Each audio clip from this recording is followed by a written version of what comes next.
Hey, it's Braden. Here with Queen City Review again. We're here with Greer of Weedman. Is it a Weedman Lawn Service or landscaping? What was the Lawn care. lawn care? Thank you. That's what I thought. I wrote it down and I was like, it's a landscaping type company, but mix those up. But so let's just start out, Josh. Are you from Charlotte? uh, Not originally born, but grew up most of my life in Charlotte. Awesome, awesome. And how long have you been in lawn care? It's going on 17 years. Oh wow. What made you were you doing anything before it? What made you choose it?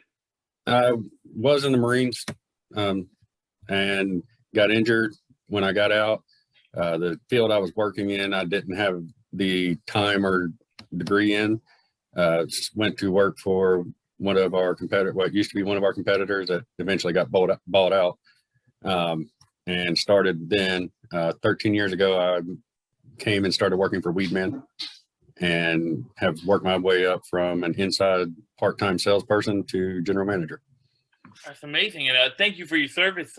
Also, and was there did you have any particular draw to this or your competitor's line of work coming from a veteran standpoint? Was there that's a pretty intense line of work you're coming from, and then coming home. And I know we don't always treat our veterans right when they come back in a lot of ways, including employment and entrepreneur opportunities. Not really. I mean, my competitor didn't really even ask about it. The company I work for now, we do offer like veterans discounts and work with a couple of other nonprofit organizations that try to take care of veterans and stuff on, especially like around Memorial Day and those things. And so we've incorporated even more of that as I've been there. But we kind of, not just military veterans, but we kind of look after anybody that's kind of on what we consider frontline, police officers, firemen, EMP. Any of those people are very respected and important to us at our company. So we kind of try our best to take care of them, including teachers and everything that kind of mold the world to what it is. That's amazing. And you said you're the general manager over at Weedman. You've been there for 13 years, you said? Yes. What made you stay? Versus going somewhere else again. Really, the way that the ownership and has taken care of its employees, as well as, I mean, we pride ourselves obviously on our customer service, but he is the owner and his wife, which when I started, he was there almost 24 hours a day, always working. Luckily with me, he's had time to take away from as being as involved, but he has taken very good care of myself, my family.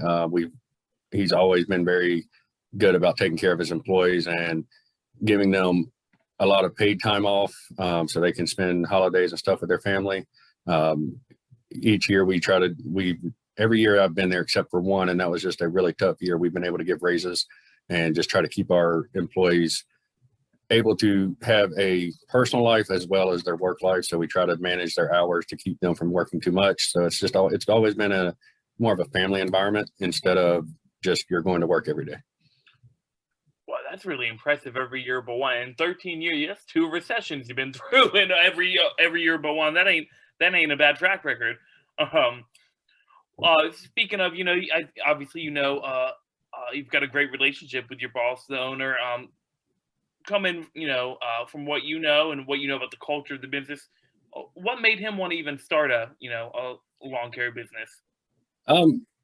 From just over the years talking to him, it's when he was 15, he started mowing grass, and kind of in his neighborhood, and just kind of made his own personal business then. As he continued to get older, he created another company before Weedman came about, that was kind of doing his own landscaping and stuff out where he was from. And then he happened to, one of the guys he always worked with and met at conferences and stuff, talked to him about Weedman. And so he's always kind of been his own little entrepreneur and wanted to do it. Once he met his wife, they kind of went in business together to get Weedman off the ground and get everything started. And it's just, he's even kind of teaching his kids to be that way. So he's from basically about 15 years or older before, he's kind of made his own entrepreneurship to just kind of be his own boss. That's awesome. And switching switching careers or switching paths, it's a hard thing to do. And then also, manual labor ain't that ain't the largest sector of our economy anymore. It's pretty, it's pretty tough out there nowadays. What's kept you going in this sector? I'm loyal to people that take care of me, but also, with my wife, and we have 7 kids between us. My kids have always been my pride and joy, and making sure my family is very well taken care of. So that's always pushed me. But again, like I said, with working for somebody who does appreciate his employees and does as much as he does for us, even when there's, like, our competitors don't, and me working for them knows this, that they don't value it as much, because our employees are not just a number, they are part of our family. It's made it real easy to keep pushing through. And the fact that myself and the owner, and we worked to, even through the COVID thing, when people were worried about laying off, we did everything we could to make sure our employees had no concerns of that, and what we would do to make sure they could keep coming to work and have their jobs and have paychecks. That puts a lot into you to keep pushing, because my employees are just important to me as I am to my boss. So, and that does a lot to keep you motivated and keep going, because the company is not in jeopardy of falling, but it's also one that wants to make sure everybody is growing and succeeding with it. That's awesome. And looking back, the past 13 years, what's been it's hard to pinpoint everything. Life's hard, but what's some of the challenges you think just work-life balance, some challenges you've had to face? That for the first bit of it, it was the challenge of getting work and personal life together.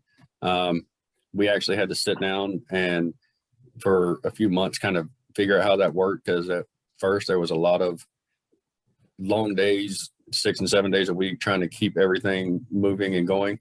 That was a struggle for a long time. But then it just became the business practices of, as we grew bigger, not allowing our customers to become just numbers, and to make them feel that we still cared about them, and how you get your employees to buy into that thought process, and that it becomes they're just as much excited about what you're doing as, instead of it's just a paycheck.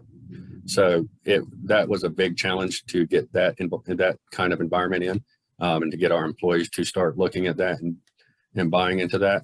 And then here lately, it's just been getting enough employees. Yeah. So but those are our biggest challenges. Like I said, we've been pretty steady growing. We had the one bad year, and it wasn't that we didn't grow. We just had a year that we had a territory we were treating that kind of got taken away from us. It wasn't taken. We didn't own it. We were maintaining it, but somebody bought it. So it took $100,000 away from the company instantly. Ooh. So at the end of the year, the numbers were not as where we wanted them to be. So that was the only cause of that. But again, the challenges have always been just to make sure that everybody was bought into what the company is trying to do. And when you bring in new employees, that's hard at times. So because they're not being brought into it, they don't understand everything the company does. So it takes a lot to get employees to stay around. We've been very good about it, but and there are plenty of other Weedmans that ask us how we do it, but it's something that the ownership and the management take very seriously, of how we can continue to work with our employees and help them grow and help them understand how we grow. And we're very good about, we don't hire outside for supervisor or management positions. We try to promote from within because of their loyalty and their hard work. So we try to reward them for what they do for us. And that has helped us get through all those challenges of being able to keep employees going and keep our customers taken care of. No, I definitely understand that. Actually, personally, because I'm actually I used to do golf course maintenance, and I left that place, and it wasn't because I like the work. You know what I mean? It's it's hard, it's a long day, but I like being outside, and it's cool to see it. But when you don't have that, it wasn't just me. We didn't even have enough people on the crew, and that it's not even like, oh, I'm not being taken care of. It's like this project isn't being maintained well. So after a little bit, I was like, you know what, I'm gonna go find something else because this and that. So I definitely understand that. Y'all, that's amazing that y'all do that up because I think I definitely know the main, not like you do, but definitely done the work, and it was unfortunate. I liked it, but Yeah. you gotta have that respect. You don't need to baby your employees or anything, or baby your business, but everybody's gotta have a respect for you and this and that, and a respect for the process. So I think that's really a really awesome statement you made there. What do you enjoy the most about the people you serve, your customers?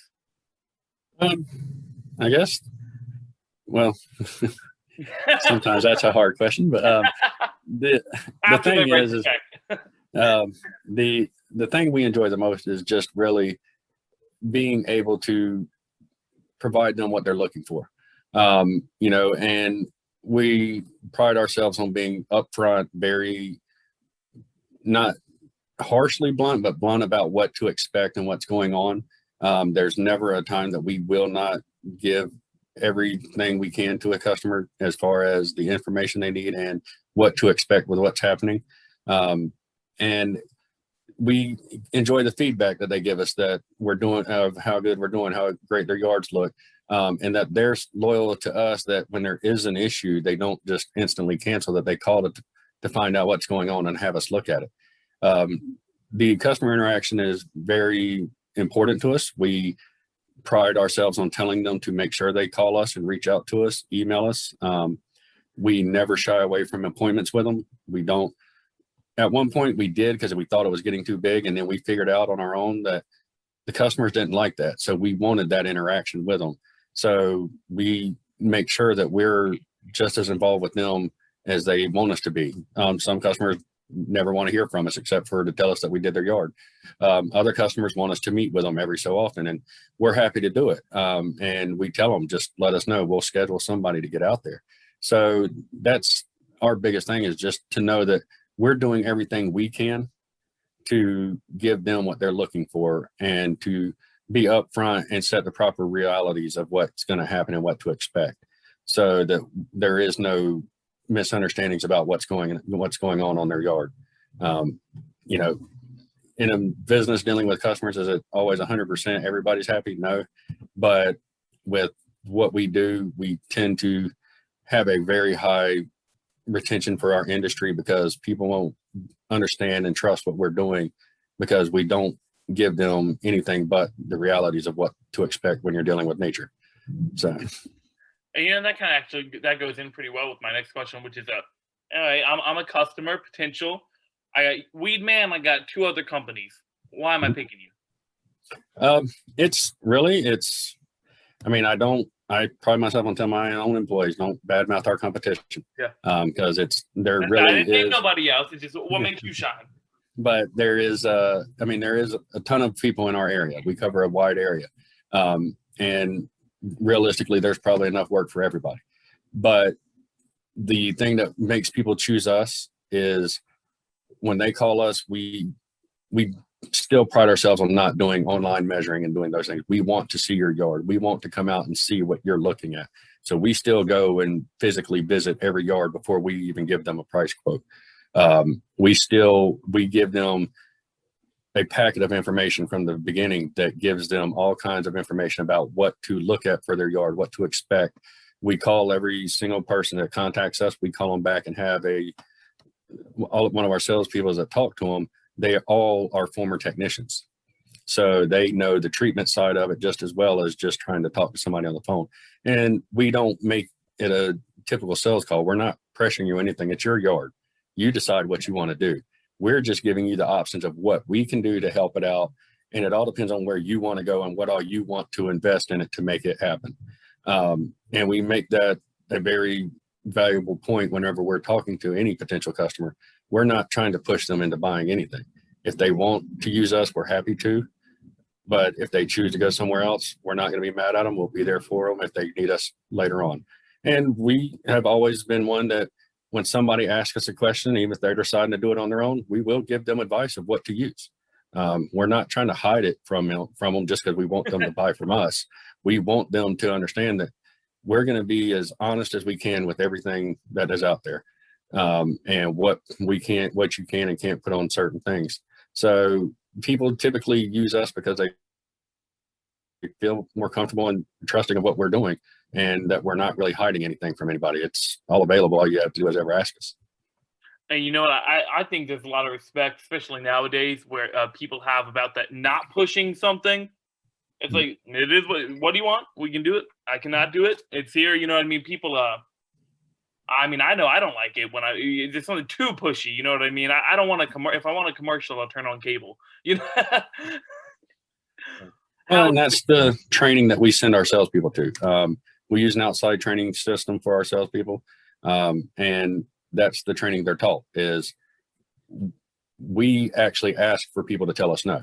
We ask them to tell us no, because we don't want them to feel like they're pressured into it. So we go for our first instinct is to go for the no and let them decide if they want to use us. So, and I bet you retain more off of that, don't you? Yeah. Typically our industry is about a 67% retention rate for our industry. And the Weedman of Charlotte, Lake Norman area, all of that, we right now are at a 92% retention rate. So we hold a very high pride in that, and we aim to increase that every year. We know 100% is unrealistic because people move and things like that, but we do our best to keep that retention up. So, and to be above the industry that much makes us very happy and very proud of what we do. But it also shows us that our customers continue to trust and see what we're doing. Yeah, that's impressive. I mean, speaking of those, those numbers and everything we just talked about, where do you see, yourself, and where do you see Weedman, 3 to 5 years? Weedman in itself is going to continue to just grow. We're going to continue to expand. Like a weed. Oh yeah. And we're going to continue to do everything we can to improve every side of dealing with us that our customers have. That's a discussion every year is how can we improve our customers' experience? With the world going more digital, we have shifted some to that, but there is still a lot of personal interaction that we require for us. Not just because we want it, but we know there are a lot of customers that still enjoy that. So we won't get rid of it by no means. But at the same time, it's going to be a yearly thing to push our retention to grow every year, until there's just nowhere else for us to go with it. But we have no hiding that we plan on expanding and continuing to grow. I mean, we cover a wide area now, but we've been looking at over the next few years where that is going to expand to even more. Awesome. And just on that note, we got a lot of customers, especially coming out this pandemic. I'm sure that need some work. What's the best way for our readers to connect with Weedman? Through phone, website, social media. What do y'all got? We do all. Actually, we have a website that is available for them, and then we also phone calls to our office are always accepted. They can find us on Google and everything. But we have a Twitter, a Instagram, and our Facebook pages are all available. They contact us through all of them all the time, and we reach back out to them. So we're kind of everywhere that we have been kind of coached through and to be. At one point, we only had a Facebook page, but with the way the world's going, we have expanded that out, and it's open for anybody to communicate with us. To talk to us personally, it would be calling the office would be your best option. And typically, I mean, because of trying to take care of our employees, we do have set hours that our office is open, which is typically Monday through Friday. But through those hours, there's always somebody there happy to talk to you. But even on the weekends, they go through social media and our Facebook and our website pages, a lot of those emails go directly to me. So we're more than happy to reach back out and let you know what our plan is and when we can get back in touch with you. But it's, like I said, we're kind of everywhere. And they try to make sure that we get brought out so everybody can find us. Awesome. Well, thank you so much, Josh. That was really great. Look forward to some of our readers being able to get in contact with y'all. All right. Thank you.